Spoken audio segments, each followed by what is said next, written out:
So I was sitting out here listening to the frogs and the crickets meditate, and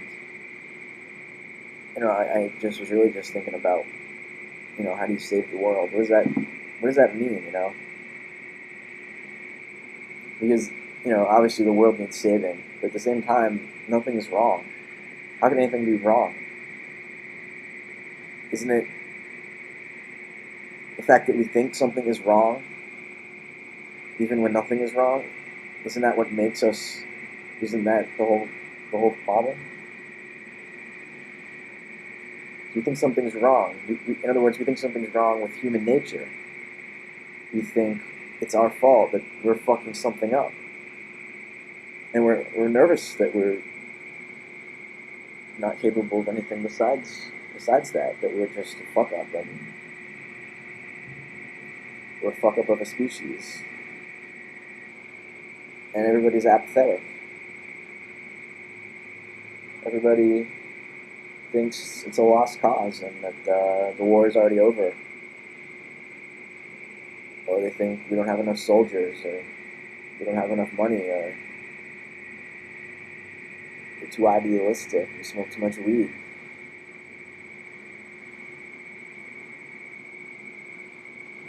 But if the world is really ending, why are the frogs still chirping, and why are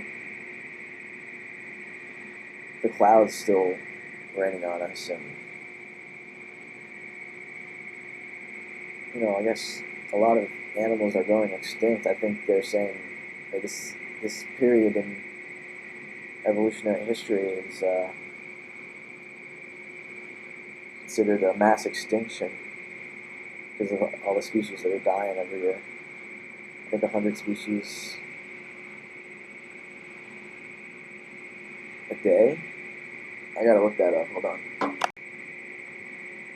Environmental scientists say they have concrete evidence that the planet is undergoing the largest mass extinction in 65 million years.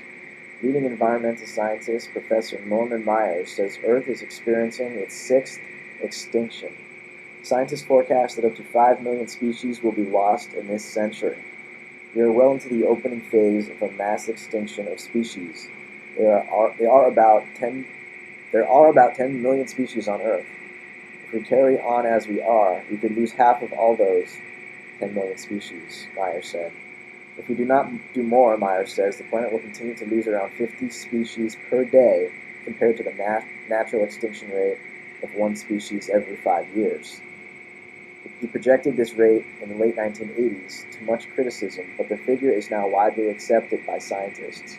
The whole thing is taking place in what you might call a flickering of an evolutionary eye, says Myers. It's hard to keep up with unless we damp down on some of the causes of the evolution.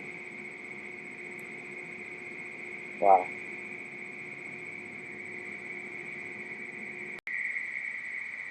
But I guess the point is, all that extinction, we could say it's our fault and that we're responsible for it, and that we're going to keep on doing it, which is weird because it's like, okay, we'll take responsibility for it and say, yeah, it's our nature that's causing all these species to die, and the climate to change, and the air and the water to be polluted, and it's our nature.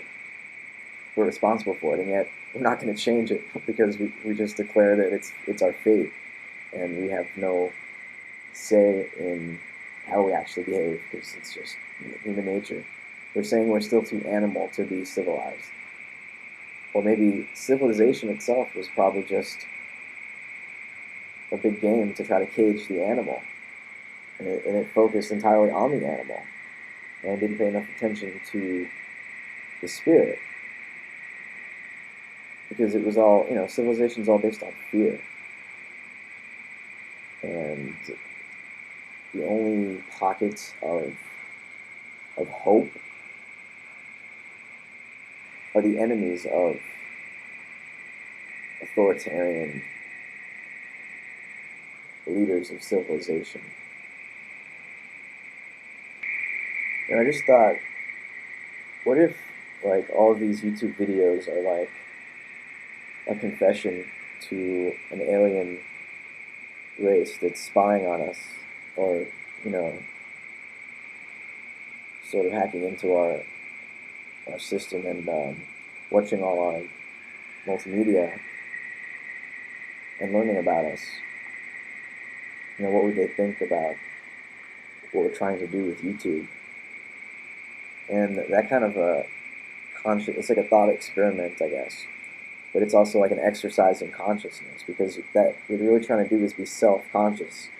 You're trying to be an objective observer of yourself, which an alien race would be probably best equipped to do. So if you can put yourself in an alien's shoes, you can put yourself in your self-conscious self. And I think that kind of a consciousness, the self-consciousness, the consciousness of I, is different from the consciousness of we. In other words, sometimes when I'm making videos, I can feel my separate individuality because I'm like stopping a video and starting over because I didn't do something right, or I forgot to say something. And that's like my individuality, self-consciousness saying, oh, I can fix that.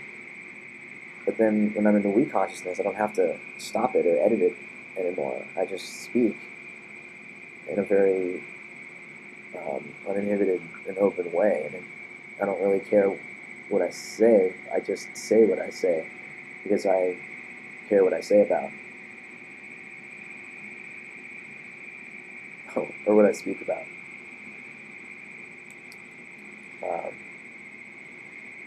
So I'm feeling the membrane, or the boundaries of the we consciousness and the I consciousness, like moving back and forth between one another. And I don't know if I'm trying to hook myself into and be absorbed by the we consciousness, or if the I consciousness is still important, and what the relationship between the two is ultimately supposed to be. So, anybody that can make sense out of what the fuck I'm trying to say, please let me know.